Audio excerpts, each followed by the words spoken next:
Pakistan tele communication network यानी PTCL इस वक्त शदीद माली मुश्किलात का शिकार है। पीटीसीएल ग्रुप का माली बोझ दीगर एसओईज यानी पाकिस्तान स्टील मिल्स, पीआईए और पाकिस्तान रेलवेज की तरह बढ़ता ही जा रहा है। रेवेन्यू में इजाफे के बावजूद माली नुकसानात की शरह में भी इजाफा हो रहा है। 2006 में मुत्तहिदा अरब इमारात की एक टेलीकॉम कंपनी इत्तसलात सिर्फ 26% शेयर्स $2.6 बिलियन में हासिल करके पीटीसीएल का इंतजामी कब्जा हासिल करने में कामयाब हो गई थी, जिसके बाद पीटीसीएल माली कारकर्दगी में तवाज़ुन बरकरार ना रख सकी और सालाना अरबों रुपए का खसारा होता चला गया। हुकूमत पाकिस्तान इस वक्त भी 62% शेयर्स के साथ पीटीसीएल की मालिक है। 12% शेयर्स बैंक्स, इंश्योरेंस सेक्टर और स्टॉक मार्केट के जरिए आम लोगों के पास हैं।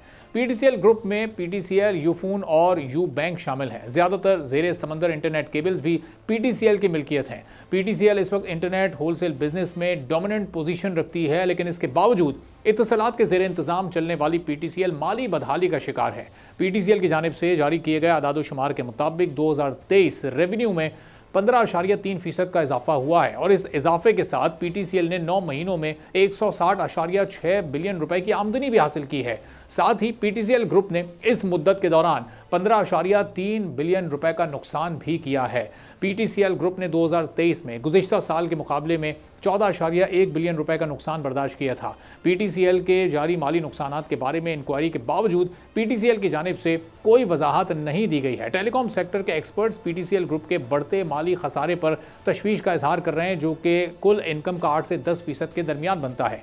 एक और खबर के मुताबिक पीटीसीएल ने माली साल 2023-24 की आखिरी सहमाही में 3.4 बिलियन रुपए का बड़ा नुकसान उठाया, जो गुज़िश्ता माली साल की इसी मुद्दत में 2.1 बिलियन रुपए के करीब था। पीटीसीएल पर बढ़ते माली बोझ की अहम वजह बढ़ते अखराजात हैं, जो 32% इजाफे के साथ 12.97 बिलियन रुपए तक पहुंच गए। एक जानिब पीटीसीएल शदीद माली दबाव का शिकार है और दूसरी जानिब इत्तसलात के जेर इंतजाम चलने वाली पीटीसीएल एक बड़ी टेलीकॉम कंपनी यानी टेलीनॉर को $400 मिलियन का बड़ा कर्ज लेकर खरीद रही है। $108 अरब की ये डील है। इस $400 मिलियन के अलावा पीटीसीएल ने मजीद $500 मिलियन का कर्ज हासिल करने की मनसूबाबंदी कर रखी है, जिसके जरिए पीटीसीएल अपने मौजूदा कारोबार को मुस्तहकम करने के लिए इस्तेमाल करेगी और साथ साथ जब टेलीनॉर को खरीद कामयाब हो जाती है तो उसकी जो सर्विसेज क्वालिटीज़ हैं उनको बरकरार रखने पर भी ये रकम खर्च होगी। अब कॉम्पिटिशन कमीशन ऑफ पाकिस्तान में इस वक्त ये मामला जेर समात है। अब देखना यह कि वहाँ से क्या फैसला सामने आता है और ये डील करने के बाद पीटीसीएल किस तरह से अपने खसारे पर काबू पाने की कोशिश करता है और फिर टेलीनॉर को किस तरह लेकर आगे चलता है। कल्बे अली साहब हमारे साथ मौजूद हैं, बिजनेस जर्नलिस्ट हैं, इस मामले को मुस्तकिल कवर कर रहे हैं। बहुत शुक्रिया कल्बे अली साहब हमारे साथ प्रोग्राम में शामिल होने के लिए। अब ये बताइएगा कि पीटीसीएल तो पहले खसारे में और कर्जे लेकर ये टेलीनॉर को खरीदने की इस वक्त कोशिश भी कर रहा है। कॉम्पिटिशन कमीशन ऑफ पाकिस्तान में मामला मौजूद है, तो ये खसारे में रहने के बावजूद किस तरह से टेलीनॉर को कामयाबी के साथ चलाने की दावेदार हो सकती है, क्या कहते हैं आप? एक खसारा तो हम सिर्फ एक हिस्सा देख रहे हैं जो कि इनका अपना खसारा है। ये हुकूमत पाकिस्तान के तकरीबन $80 करोड़ यानी $800 मिलियन के मखरूज भी हैं। और ये जो हमारी हुकूमत पाकिस्तान की बड़ी फराहमी है कि $1-1 अरब के लिए तो हम काफ़ी ज़्यादा मेहनत कर रहे हैं। वज़ीर आज़म साहब बेचारे अपने आप को शर्मिंदा भी कर रहे होते हैं और पहले कहते हैं कि मैं बड़ा शर्मिंदा हो रहा होता हूँ। और $800 मिलियन की क्यों सेटलमेंट नहीं हो पा रही है? 2006 से 7 से 2010 से हम लगा लें, तब से अब तक ये $800 मिलियन की सेटलमेंट क्यों नहीं कर रहे हैं? बाकी अब जब कर्ज लेके ये नई कंपनी खरीद के उसको चलाएंगे तो फिर आखिरकार कर्ज देने के लिए भी पैसे वापस देने पड़ेंगे। तो जितनी भी आमदन होगी यूफोन टेलीनॉर से वो सारी निकल जाएगी। इसी हवाले से मजीद पैसे भी देने पड़ेंगे, तो इसका मतलब खसारा बढ़ जाएगा। तो ये चीज़ इवेंचुअली नज़र आ रही है कि रेलवेज पीआईए या स्टील मिल वाली सूरत हाल बनती जा रही है कि अपने जो कर्ज है उसकी ही अदायगी में सारा जो मुनाफा तो दूर की बात है, जो अपने जमा पूंजी है वो भी धीरे धीरे करके लोग ज़ाया करते जाएंगे और ये कर रहे हैं।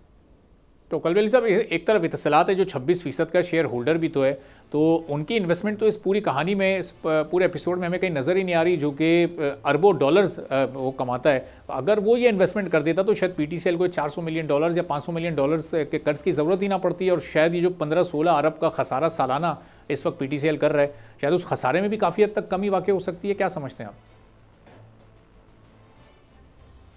दरअसल अब ये कहना अच्छा नहीं लगता और कुछ थोड़ा ज़्यादा वो बोल्ड वो हो जाएंगे, लेकिन बात यह है कि इसमें इत्तसलात तो बेनिफिशियरी है ना, वो क्यों इन्वेस्टमेंट करेंगे? उन्होंने एक ही बार इन्वेस्टमेंट की थी। अब ये 2006 अरब की बात हुई थी जिसमें से 1 अरब रोक लिए थे उन्होंने।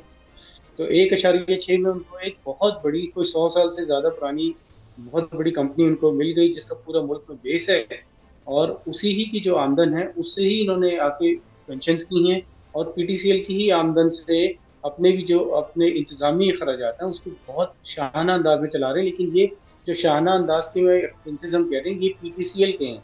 यूफोन के तो इससे भी ज्यादा हैं।